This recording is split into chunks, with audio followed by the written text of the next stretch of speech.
আজকে আমরা ইসিজি বিষয়ে আলাপ করব। ইসিজি একটা বিশাল জিনিস, কিন্তু আমরা সব বিষয়ে আলাপ করবো না। শুধুমাত্র ফার্স্ট ইয়ার সেকেন্ড ইয়ার লেভেলে যে বিষয়গুলো দরকার, যেগুলো পরীক্ষার জন্য ইম্পর্টেন্ট, সেই বিষয়গুলো আমরা আলোচনা করব। ইসিজি ইসিজি মানে হচ্ছে কি electrocardiogram.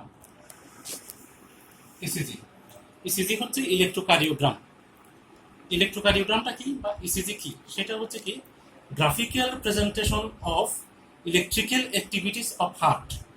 Graphical presentation of electrical activities of heart. হার্টের যে ইলেকট্রিক্যাল অ্যাক্টিভিটি, সেটার গ্রাফিক্যাল প্রেজেন্টেশনটাই হচ্ছে কি ইলেকট্রোকার্ডিওগ্রাম বা ইসিজি। এটা আমরা দেখি হচ্ছে কি সারফেস অফ দ্য বডিতে কিছু ইলেকট্রোড লাগাই, সেই ইলেকট্রোডগুলোর মাধ্যমে এই ইলেকট্রোকার্ডিওগ্রামটা করা হয়। আচ্ছা, এই ইসিজিটা কেন করা হয়, এটার ইউজ কি বা এটার ইম্পর্টেন্স কি? এটার অনেকগুলো ইম্পর্টেন্স আছে। যেমন একটা হচ্ছে কি calculation of heart rate. Heart rate আমরা দেখতে পারি, হার্ট রেটের মাধ্যমে আমরা দেখতে পারি এটা কি নর্মাল কিনা, অথবা টেকিকার্ডিয়া আছে কিনা,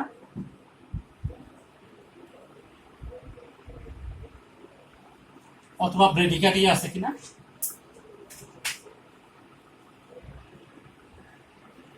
এগুলো আমরা এখানে দেখতে পারি। এরপর হচ্ছে রিদম ঠিক আছে কিনা, রিদম নর্মাল আছে কিনা, নাকি এরিথমিয়া আছে, সেই বিষয়টা আমরা দেখতে পারি।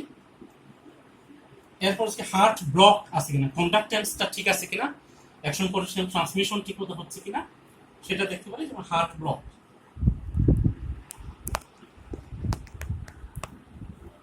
এরপরে মায়োকার্ডিয়াল ইস্কিমিয়া আছে কিনা আমরা দেখতে পারি। 3 হবে না, এটা 4 হবে। Myocardial ischaemia.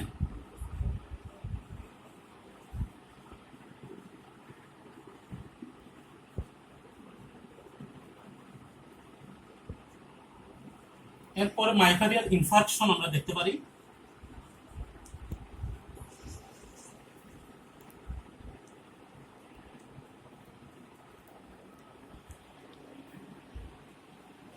এরপরে আমরা দেখতে পারি হচ্ছে ইলেকট্রোলাইট ইমব্যালেন্স, যেমন হাইপোক্যালেমিয়া, হাইপারক্যালেমিয়া, এগুলো আমরা এখানে দেখতে পারি।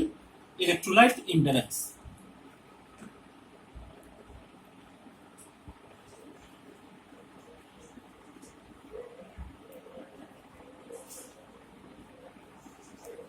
মানে আরো অনেক কিছু দেখতে পারি।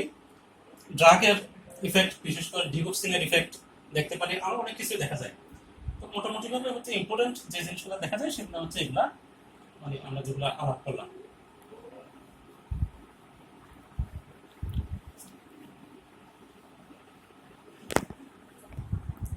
আচ্ছা, আমরা নর্মাল ইসিজি আঁকার আগে ইসিজি পেপার, ইসিজি পেপারটা সম্পর্কে একটু ডিসকাস করব।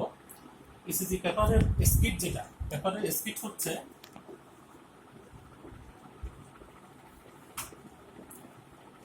25 মিলিমিটার পার সেকেন্ড। ইসিজি পেপারের স্পিড হচ্ছে 25 মিলিমিটার পার সেকেন্ড। এখন ইসিজি পেপারে অনেকগুলো ঘর আছে, এখানে কতগুলো থিক লাইন থাকে। এখন আমি যদিও লাল দিয়ে আঁকছি, আসলে এগুলো লাল থাকে না, এগুলো কালোই থাকে, কিন্তু সেগুলো হচ্ছে থিক লাইন। আর মাঝখানে থাকে থিন লাইন। থিক লাইন যেগুলো থাকে সেগুলা হচ্ছে 5 ঘর পর পর, ছোট ছোট কিছু 5 ঘর, ছোট ছোট 5টা ঘর পর পর হচ্ছে একটা থিক লাইন। হরিজন্টালিও 5টা ঘর, আর ভার্টিক্যালিও 5টা ঘর। 5টা ঘর পর পর হচ্ছে কি এক একটা থিক লাইন। আর এই যে ছোট ছোট যে স্মল স্কোয়ার গুলা, ছোট ছোট স্মল স্কোয়ার গুলাকে আমরা বলি হচ্ছে কি 1 মিলিমিটার। আচ্ছা, তার মানে হচ্ছে কি এদিকে একটা লার্জ স্কোয়ার যদি ধরি, এটা হচ্ছে একটা লার্জ স্কোয়ার, আর এগুলো হচ্ছে কি একটা স্মল স্কোয়ার। স্মল স্কোয়ারের এগুলা হচ্ছে হরিজন্টালি আমরা এদিকে বলি 1 মিলিমিটার করে, এদিকে হচ্ছে কি উপরের দিকেও বা নিচের দিকেও 1 মিলিমিটার করে, তাইলে। আর লার্জ স্কোয়ারের ক্ষেত্রে সেটা হচ্ছে কি 5 মিলিমিটার, যেহেতু 5টা স্মল স্কোয়ার মিলে হচ্ছে কি একটা লার্জ স্কোয়ার। হরিজন্টালি ধরলো 5টা স্মল স্কোয়ার, আর ভার্টিক্যালি ধরলো 5টা স্মল স্কোয়ার। এখানে আমরা পুরোটা আঁকি নাই, মানে শুধু দেখানোর জন্য 2টা ঘর আঁকছি, 2টা লার্জ স্কোয়ার সেটা। এখন এই যে 5টা স্মল স্কোয়ার, 5টা স্মল স্কোয়ার মিলে হচ্ছে কি একটা লার্জ স্কোয়ার। একটা লার্জ স্কোয়ার মানে হচ্ছে কি 5 মিলিমিটার মাপে। তাহলে 25 মিলিমিটার যদি 25 মিলিমিটার যদি হয়, 25 মিলিমিটার যদি হইতে হয়, তাইলে হচ্ছে কি 25টা স্মল স্কোয়ার লাগবে। 25টা স্মল স্কোয়ার মানে হচ্ছে 5টা লার্জ স্কোয়ার, ঠিক আছে। এখন 5টা লার্জ স্কোয়ার মানে হচ্ছে কি 25 মিলিমিটার। তার মানে হচ্ছে কি 1 সেকেন্ডে 25টা স্মল স্কোয়ার বা 5টা লার্জ স্কোয়ার। আচ্ছা, তাইলে এখন 5 লার্জ স্কোয়ার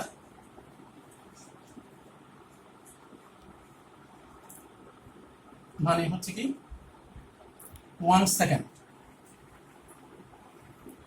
5 লার্জ স্কোয়ার মানে হচ্ছে কি 25টা স্মল স্কোয়ার বা 25 মিলিমিটার। তাহলে 5 লার্জ স্কোয়ার মানে হচ্ছে 1 সেকেন্ড। তাহলে একটা লার্জ স্কোয়ার মানে হবে হচ্ছে কি 1/5 সেকেন্ড। 1/5 সেকেন্ড তার মানে হচ্ছে কি 0.2 সেকেন্ড।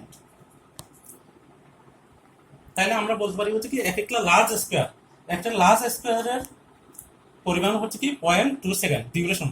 হরিজন্টালি আমরা দেখি হচ্ছে ডিউরেশন, আর ভার্টিক্যালি দেখি হচ্ছে কি অ্যামপ্লিটিউড বা ভোল্টেজ।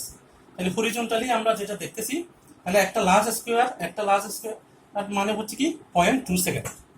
আর তাহলে একটা স্মল স্কোয়ার কত হবে? একটা স্মল স্কোয়ার হবে হচ্ছে কি 0.2 এর 5 ভাগের 1 ভাগ। তাহলে 0.2 এর 5 ভাগের 1 ভাগ মানে হচ্ছে কি 0.04 সেকেন্ড। তাহলে আমাদের মনে রাখতে হবে একটা লার্জ স্কোয়ারকে হরিজন্টালি আমরা বলবো হচ্ছে কি 0.2 সেকেন্ড, আর একটা স্মল স্কোয়ার মানে হচ্ছে কি 0.04 সেকেন্ড। এটা আমাদের অবশ্যই মনে রাখতে হবে। একটা লার্জ স্কোয়ার মানে হচ্ছে কি 0.2 সেকেন্ড, আর একটা স্মল স্কোয়ার মানে হচ্ছে কি 0.04 সেকেন্ড। তাহলে এটাই আমরা আপাতত জানলাম। এরপর আমরা একটা নর্মাল ইসিজি আঁকবো। আচ্ছা, এখন আমরা একটা নর্মাল ইসিজি আঁকবো। নর্মাল ইসিজিটা হচ্ছে কি এরকম।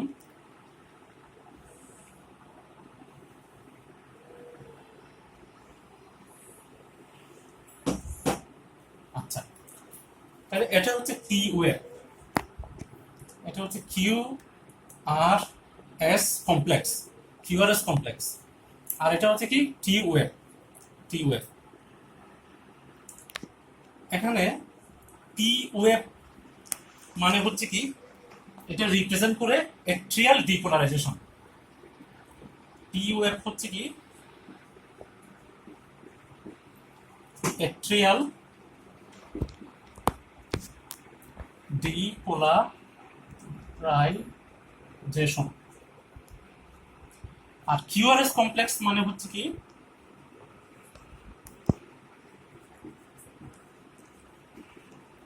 ভেন্ট্রিকুলার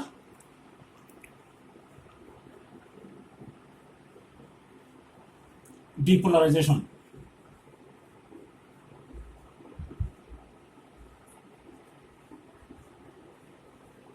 এরপর টি ওয়েভ মানে হচ্ছে কি ভেন্ট্রিকুলার রিপোলারাইজেশন।